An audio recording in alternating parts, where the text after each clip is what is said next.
नमस्ते। मेरा नाम मिथिलेश हरिश्चंद्र देसाई है। मैं रहने वाला हूँ लांजा तालुका, डिस्ट्रिक्ट रत्नागिरी, महाराष्ट्र से। और आज हम लोग मतलब इधर बैठे हैं। आप देख सकते हैं मेरे पड़ोस में ये जैक फ्रूट्स है। ये छोटे पेड़ को इतने जैक फ्रूट्स आपको कहीं भी दिखने को नहीं मिलेंगे। So we are going to talk today about the jackfruit, the global fruit, the future fruit of India. ऐसा है। अभी जैक फ्रूट का ये पहला फार्म है, मतलब जैक फ्रूट का प्लांटेशन करने वाले हम लोग फर्स्ट फार्मर है महाराष्ट्र के। बाकी के साउथ डिवीजन में अभी प्लांटेशन काफ़ी तरह हुआ है, मतलब केरला में हुआ है, तमिलनाडु में हुआ है, पर जैक फ्रूट में महाराष्ट्र में प्लांटेशन करने वाले मेरे फादर, उनको पूरे महाराष्ट्र में जैक फ्रूट किंग करके पहचानते हैं लोग। ओके। सो अभी जैक फ्रूट ये है, ये पूरा वेस्टेज होने वाला फ्रूट था। मतलब उसमें कोई भी, मतलब उस पर कोई प्रोसेस नहीं करता था।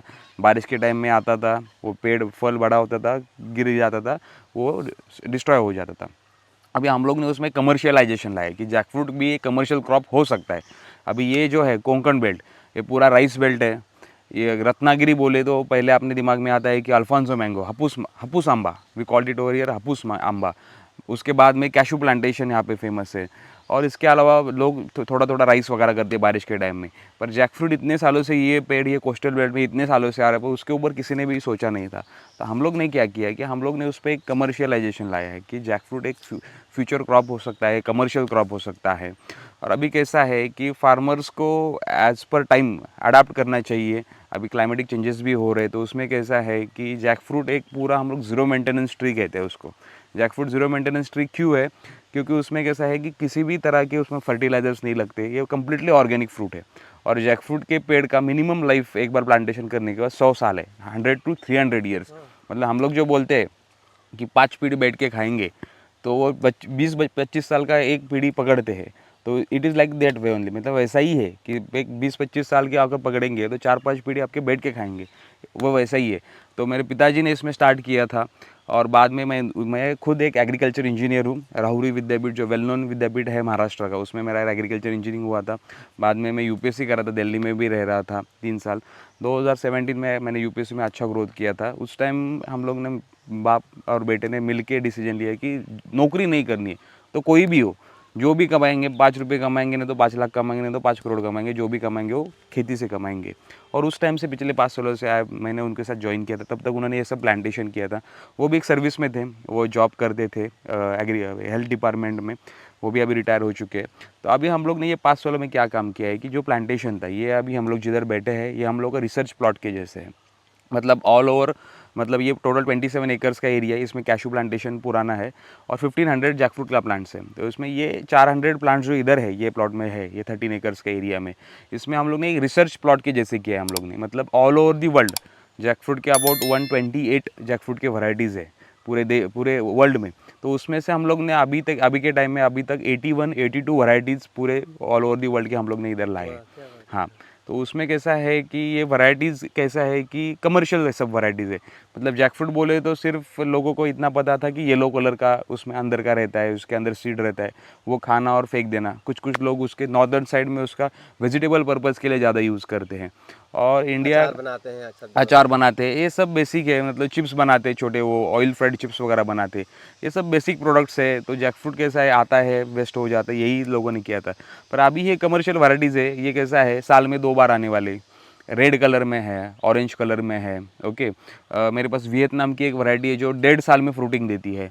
ऐसे कमर्शियल वैराइटीज़ बिल्कुल भी नहीं थे। मतलब जो बीज से आता है उसको 15 साल जाते, और वो ओरिजिनल वैरायटी डेवलप नहीं होता। तो इसमें हम लोग ने कैसा है, मैक्सिमम 3 सालों में पैड प्लांटेशन के बाद पूरा उसमें फ्रूटिंग आना शुरू हो जाता है। और इतना जल्दी फ्रूटिंग है, और उसको मतलब मेंटेनेंस कॉस्ट का बहुत कम है।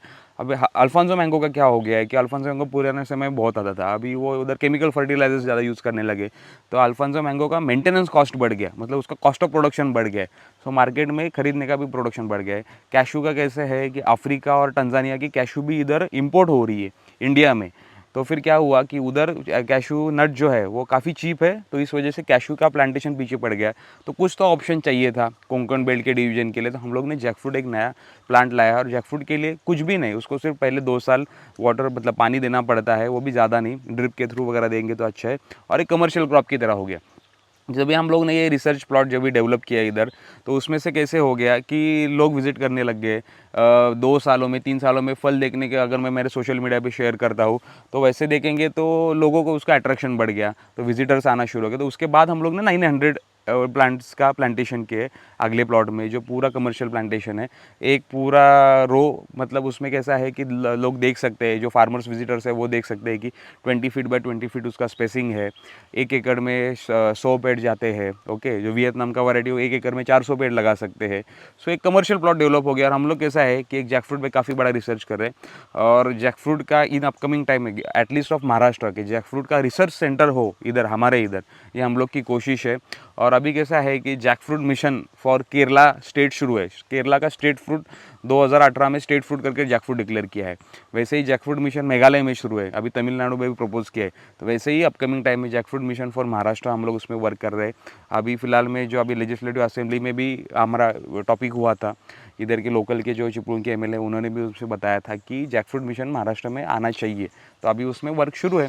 सो इस हिसाब से हम लोग कर रहे हैं। और अभी देखे गए तो कि एग्रीकल्चर जो है, देखने का जो ज़रिया है लोगों का, कि एग्रीकल्चर जैसे आपने हम लोग का डिस्कशन हुआ था कि खेत में रहता है, पूरा मिट्टी से भरा हुआ रहता है फार्मर, नहीं तो कैसा है कि पूरा हल लेके खड़ा है, नहीं तो किधर पानी में खड़ा है, कीचड़ में खड़ा है। तो अभी एग्रीकल्चर के दिन बदल रहे। अभी कैसा है कि जब भी कोविड अभी 2 साल था, तो लोगों को पता चल गया है कि क्या करना चाहिए एक्चुअली, कि आपने क्या बेसिक रिक्वायरमेंट्स क्या है, कि अपने को पैसा कमाना है तो कितना कमाना है, वो भी हम लोग को पता चल गया। तो मैंने भी काफ़ी इंटरव्यूज़ में ये सजेस्ट किया है कि जब भी कोई एजुकेटेड, मतलब यंग जो यूथ है, लड़का हो लड़की हो, जब भी यूथ एग्रीकल्चर में आएगा तो that time agriculture will flourish. अभी भारत को कृषि प्रधान देश बोलते हैं, मतलब महाराष्ट्र में तो ये वर्ड फेमस है, कृषि प्रधान देश। पर वो एक्चुअल कृषि प्रधान कभी होगा, जब भी यूथ जब भी होगा, जो एजुकेटेड है, जो एजुकेशन जो टेक्नोलॉजी है, अगर वो एग्रीकल्चर में आ गया तो उस टाइम वो एक्चुअली कृषि प्रधान हो जाएगा। So that is the thing. क्योंकि सब कुछ इकोनॉमिक्स पे डिपेंड है, सब कुछ पैसे पे डिपेंड है, तभी। वैसा ही है। और अभी आप जब अभी अभी कोई बोलेगा नहीं कि बाबा फार्मर का अटारा ऐसा है, कि कोई भी बता नहीं सकता। पर जब भी कैसा है कि अपने पिताजी है, दादा है, वो खेती करते आ रहे, पर अगर उसको टेक्नोलॉजी का मतलब जोड़ मिल गया, मतलब कोई लड़का लड़की उनका घर है, एजुकेटेड पर्सन एग्रीकल्चर में आ गया, तो कैसा होता है कि उसको एक अलग सा एक उसको ये मिल जाता है, प्लेटफॉर्म मिल जाता है। और उसमें कैसा है कि उसको कमर्शियलाइजेशन मिल जाता है, बेचने का टेक्निक होता है, अभी इंटरनेट अपने हाथ में है। तो इस वजह से इस टाइप पे अगर काम करेंगे तो agriculture is very affordable also. कि ऐसा नहीं है कि किसान पूरे इसमें, पर थोड़ा कमर्शियल क्रॉप्स पे काम करना चाहिए, ये सजेशन रहेगा ऐसा। बहुत अच्छा लगा आपसे बात करके। मुझे दो चीज़ें बहुत इंपॉर्टेंट समझनी इस बीच में। एक तो ये कि ये सिर्फ फल जो क्योंकि सब्जी में ज़्यादा इस्तेमाल होता है, हम लोग अचार को देखते हैं, तो उसके दूसरे और बाई प्रोडक्ट में क्या है, क्योंकि वो भी एक समझना है। और तीसरा इकोनॉमिक्स, प्रति एकड़ क्या है, और अगर आप बता पाएँ कि आप सालाना आपकी इनकम क्या है, क्योंकि उससे थोड़ा आदमी समझने की कोशिश करता है कि हम कहाँ तक पहुँच पाएंगे। अभी वैल्यू एडेड प्रोडक्ट्स, अगर आपने जो बताया कि बेसिकली डोमेस्टिकली कैसे है, चिप्स बनाते हैं, ऑयल फ्राइड चिप्स, नहीं तो सब्जी के लिए वगैरह यूज़ करते हैं। पर अभी कैसा है, ऑल ओवर दी वर्ल्ड सब ज़्यादा से ज़्यादा लोग वेजिटेरियन की तरफ प्रेफर कर रहे हैं, मतलब खाना, मतलब इंडिया छोड़ के बाकी के देशों में ज़्यादातर वेजिटेरियन प्रेफर करने लग गए। तो वेगन मीट जो ग्लोबल में जो कंसेप्ट है, तो वेगन मीट के लिए सबसे ज़्यादा जैकफ्रूट यूज़ किया जाता है। मतलब ये महाराष्ट्र के फार्मर्स को, नहीं तो इंडिया के फार्मर्स को पता ही नहीं था। मतलब अभी के टाइम में इतने साल वो राइप जैकफ्रूट खाते थे, पर ये 2-3 सालों में, और अगले 10 सालों में जैकफ्रूट पूरा एक्सपोर्ट होने वाला है। और कौन सा एक्सपोर्ट होने वाला है, जो राइप फ्रूट जो है वो नहीं, जो अभी ये देख रहे हैं, ये जो टेंडर फॉर्म है, कच्चा फनस इसको बोलते हैं हम लोग, तो ये एक्सपोर्ट होने वाला है, क्योंकि इसको वेजिटेरियन मीट के लिए सब्स्टिट्यूट करके यूज़ किया जाता है। और इस वजह से कैसा है कि जैकफ्रूट अगले टाइम में, जो अभी 100 और 200 रुपये को एक फ्रूट बेचा जाता है, वो अगले टाइम में उसको वो पैकिंग में आ जाएगा। मतलब कैसा है, 10 जैकफ्रूट के राइप बल्ब्स क्या 100 रुपये को, ऐसे मॉल्स में वगैरह बेचे जाएंगे। ये कंसेप्ट हम लोग भी अगले साल में ला रहे हैं, क्योंकि वो कैसा है कि उसमें वैल्यू एडिशन होना चाहिए। एक दूसरा बात है, जैसे कमर्शियल खेती करनी चाहिए, उसके साथ में साथ उसके तो वैल्यू एडिशन भी थोड़ा होना चाहिए। सपोज़ ये पूरा का पूरा एक जैकफ्रूट मैं 150-200 रुपये में बेचता हूँ, अगर ये राइप होने के बाद इसको फोड़ के इसमें 150 से 200 जैकफ्रूट के बल्ब रहते हैं, अगर मैंने 10-10 इसका पैकिंग किया और रैपनिंग शेंगनिंग मैं रेफ्रिजरेटेड वैन से अगर बेच दिया, तो एक जैकफ्रूट से मैं मिनिमम टू मिनिमम 2000 से 3000 रुपये कर सकता हूँ। ये बेसिक प्रोसेसिंग हो गया। अभी उसमें कैसा है, फ्रोज़न में आ गया है, रेडी टू ईट में आ गया। तो वेजिटेबल है तो वेजिटेबल के लिए पूरा जैकफ्रूट लेने की ज़रूरत नहीं है। मार्केट में अगर रेडी टू ईट वेजिटेबल जो यूरोप और अमेरिका में जो ट्रेंडिंग है कि घर पे जाके वो पैकेट फोड़ने का, पूरा गरम सिर्फ गरम करने का और खा जाने का vegetable, means it is called ready to eat vegetable purpose, बराबर। बाद में वैक्यूम फ्राइंग का चिप्स है, फ्रीज ड्राइड प्रोडक्ट्स बना सकते हैं। जैकफ्रूट अभी कैसा है, all over the world anti diabetic prove हुआ है, मतलब डायबिटीज़ टाइप 2 का डायबिटीज़ जैकफ्रूट से क्योर होता है। अगर वो जो कच्चा फॉर्म में रहता है तो उसके आप कंज्यूम करेंगे, उसके जो बल्ब्स है जैकफ्रूट के, तो डायबिटीज़ क्योर में, तो उसका पाउडर फॉर्मेशन किया। अभी केरला में जैकफ्रूट 365 करके कंपनी भी है जो सिर्फ जैकफ्रूट की पाउडर बनाती है और जैकफ्रूट की पाउडर एक्सपोर्ट करती है। वो क्यों उसका यूज़ करते हैं, तो डायबिटीज़ के लिए यूज़ करते हैं। मतलब अगर एक हाथ औषधि गुण है, मेडिसिनल प्रॉपर्टीज उसमें विटामिन डी भी है जैकफ्रूट में, और ये एंटी डायबिटिक प्रोडक्ट, और थोड़ा रिसर्च शुरू है अभी, वो अगर पता नहीं, पर अभी उसमें प्रॉपर्टीज़ है, मतलब एंटी कैंसरस प्रॉपर्टीज़ भी जैकफ्रूट में है। आपको मतलब ये ऐसा लगेगा कि कुछ इनोवेटिव लगेगा कि पिछले साल हम लोग ने ये जैकफ्रूट की ग्रीन लीव्स है वो भी हम लोग ने 1 टन पूरा एक्सपोर्ट किए। मतलब एक्सपोर्ट क्यों किए हैं कि जैकफ्रूट के ग्रीन लीव्स में मेडिसिनल प्रॉपर्टीज़ है। ऐसा है, मतलब ये कैसा, ये पेड़ ऐसा है कि इसको, ये ऑर्गेनिक क्यों है, ये जो हवा में जो कार्बन डाइऑक्साइड होता है वो इसके मेन जो स्टॉक है उसमें वो सक करता है और उसके वजह से वो ज़मीन में छोड़ देता है, और वो ज़मीन में कार्बन का लेवल है वो मेंटेन रहता है, और इस वजह से ये पेड़ को फर्टिलाइजर्स की ज़रूरत नहीं पड़ती। It is a natural tree. तो यही उसका एक साइंटिफिक रीज़न है। फल भी इतना बड़ा है कि इसमें पेस्ट का अटैक भी नहीं होता होगा। पेस्ट का अटैक नहीं होता है। अगर कैसा है, इधर हम लोग के ये सीज़न में कैशू और मैंगो मतलब चोरी होने का ज़्यादा ही सवाल रहता है, तो ज़्यादा से ज़्यादा एक आध को चोरी करने तो कितना करेगा, 1 करेगा 2 करेगा, इसके ऊपर नहीं। ये फल तो बड़ा रहता है, दिखाई पड़ जाएगा, जा रहा तो दिखाई भी पड़ जाएगा, तो ये भी इसका एक एडवांटेज है। और मेन से कि ऑर्गेनिक है और इसमें कोई फर्टिलाइजर की ज़रूरत नहीं है। पैसे के टर्म में मैं बात करूंगा प्रति एकड़ या प्रति एकड़ पैसे के टर्म में जैसे आपने बताया कि 1 एकड़ में साधारण 100 पेड़ हम लोग प्लांटेशन कर सकते हैं।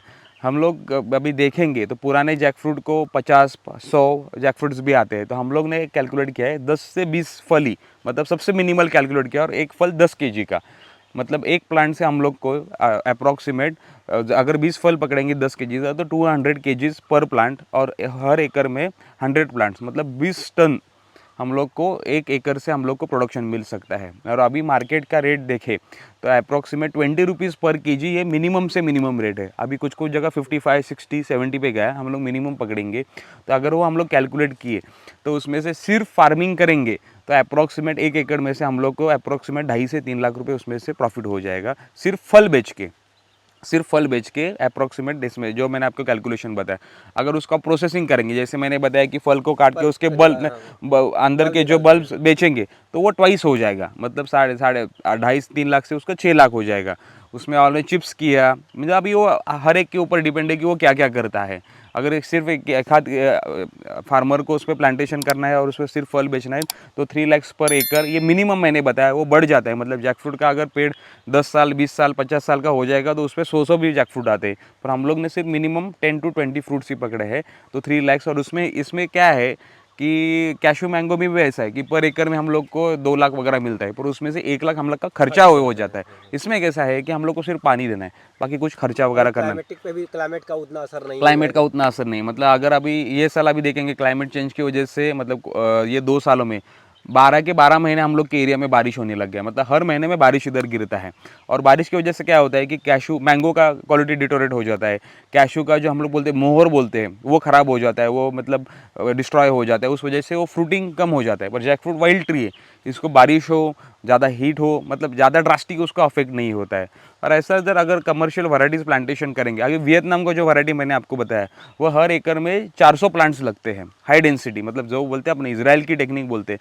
इजराइल की टेक्निक मतलब क्या है कि बेसिकली वो इंडियन टेक्निक ही है, उधर उन्होंने जाके उसको डेवलप किया और वापस हम लोग को दिया है, ये हम लोग में समझ में चाहिए। तो हर एकड़ में 400 प्लांट्स आते हैं, 1.5 साल में उसको फ्रूटिंग आ जाता है, और उसमें भी 10 फल हम लोग पकड़ लेंगे एक पेड़ को क्या, और ऐसा अप्रॉक्सीमेट 100 केजीज पर प्लांट और 400 प्लांट, मतलब 4 टन्स, मतलब उसमें से 4 टन्स हो गया हर एकड़ में से। और टेंडर जैकफ्रूट जो तैयार रहता है वो मार्केट में नवंबर दिसंबर के टाइम में, अगर पूना मुंबई या हमारा रत्नागिरी का भी मार्केट ले, मिनिमम 120 to 150 रुपीज़ होलसेल का रेट रहता है। तो उसमें से भी वो टेंडर जैकफ्रूट भी बेचना है तो अप्रॉक्सीमेट 3 to 4 लाख पर एकड़ हम लोग को इनकम हो सकता है। पौधा कितने का है नर्सरी, और एक प्लांट कितने का पड़ रहा था? अभी कैसा है कि जैकफ्रूट का वही है, पौधे का अप्रॉक्सीमेट कॉस्ट 250, 280, 300, 320 वैरायटी डिवाइस हम लोग ने इधर रखा है जैसा है। अभी हम लोग उस पर काम करें कि वो टिश्यू कल्चर में हम लोग कर सकते हैं क्या। अगर टिश्यू कल्चर हम लोग को इस पर सक्सेसफुल हो गया तो वो टिश्यू कल्चर का प्लांट काफ़ी सस्ता हो जाएगा, सस्ते में मिल जाएगा। पर थोड़ा जैक फ्रूट का कैसे है, क्लाइमेटिक कंडीशन की वजह से, मतलब कुछ कुछ पेड़ आप हमारे फार्म में देखेंगे तो कुछ कुछ पूरे छोटे रह गए, 5 साल के भी पेड़। वो कैसा है, वो ड्राई लैंड में आने वाले वैरायटीज़ है। मतलब हर साल हम लोग 20-25 वैरायटीज़ का ये प्रोडक्शन करते हैं। उसमें से कैसा है कि ये 5 वैरायटीज़ कोंकण बेल्ट के लिए, 5 वैरायटीज़ पश्चिम महाराष्ट्र बेल्ट के लिए, विदर्भ एरिया में जो पूरा ड्राई लैंड एरिया उधर। विदर्भ में राइप जैकफ्रूट खाते ही नहीं, सिर्फ टेंडर ही जैकफ्रूट है, तो उधर देने आने वाली वैरायटीज़ अलग है। तो इस टाइप से हम लोग ने वो अलग अलग बाइफर्गेशन किया और उस टाइप से हम लोग प्लांट्स बनाते हैं। अगर मैं आपके टर्नओवर की बात करूं, पिछले जब से आपने संभाला है तो कहाँ तक पहुँचे? 15 एकड़ आपके पास लैंड है हाँ, और अभी 15 एकड़ हम लोग के पास अभी लैंड है। पहले अभी ये हमारा छठा 7वां साल है जो फ्रूटिंग में आना शुरू हुआ। पहले हम लोग के 3-4 साल तो पूरा प्लांटेशन में ही चले गए, जो है वो हम लोग ने डाला है। पर अभी जब से फ्रूटिंग आना शुरू हुआ है, समझो अभी मेरा नर्सरी है, प्लांटेशन है, अप्रॉक्सीमेट मेरा मतलब ये एकड़ इसमें से अब अबाउट 15 to 20 लैक्स मेरा इनकम है पर ईयर। ओके, ये फार्मिंग का इनकम है मेरा ये साल में, अभी मतलब ये अब पिछले साल में 2021 में। ओके, तो अभी ये जैसे जैसे आगे चलेगा तो ऐसे वो बढ़ता जाएगा और बढ़ता जाएगा। इस हिसाब से कैसे बढ़ता जाएगा, अगले साल हम लोग इधर फूड प्रोसेसिंग प्लांट कर रहे हैं और जैक फ्रूट पे पहला फूड प्रोसेसिंग प्लांट रहेगा पूरा महाराष्ट्र में। तो हम लोग वो मल्टीपल्स में करेंगे, मतलब अगर मैंने उसको बल्स बेचे जैसे मैंने बताया तो वो कैसे डबल हो जाएगा। हम लोग में बेसिकली हम लोग वैक्यूम फ्राइंग पे काम करने वाले हैं, मुझे रेडी टू ईट चिप्स में और रेडी टू ईट वेजिटेबल में। रेडी टू ईट वेजिटेबल का मार्केट में काफ़ी रेट है, तो हम लोग का जो अभी फिलहाल में जो इनकम है वो 2 3 5 टाइम्स करने है वो हमारे इधर है। और मेरा एजुकेशन खुद का वो फील्ड में हुआ है, एग्रीकल्चर इंजीनियरिंग में, एग्रीकल्चर प्रोसेस इंजीनियरिंग में। तो वो इम्प्लीमेंट करना है हम लोग को फार्म में और हम लोग का इनकम भी उस हिसाब से बढ़ सकता है।